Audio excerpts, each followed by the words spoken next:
25%। তার মানে একটা দ্রব্য 450 টাকা যখন বিক্রি করছে তখন 25% লস হচ্ছে। 25% মানে কত?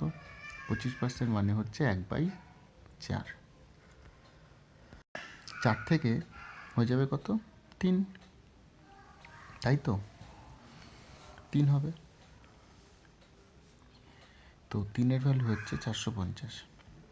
তাহলে এটা কত গুণ? 150 গুণ। তাহলে 4 দিয়ে করলে কস্ট প্রাইস বেরিয়ে যাবে কত?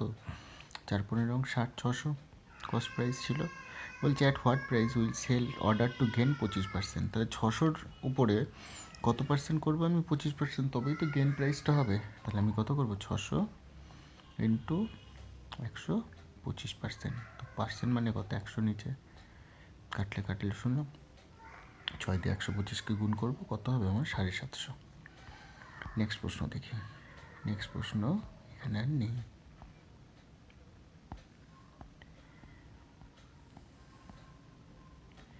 হ্যাঁ, এখানে একটা আছে, ফাইন্ড দ্য মিসিং টার্ম।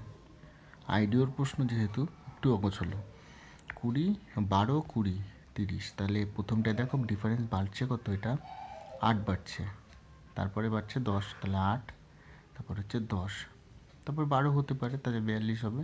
দেখি 42 করে, 42, তারপর একটা 56, তাহলে 16, 14 হবে। হ্যাঁ, 10, 8, 10, 12, 14 এইভাবেই হচ্ছে। তাহলে 42 হচ্ছে অ্যান্সার। নেক্সট প্রশ্ন।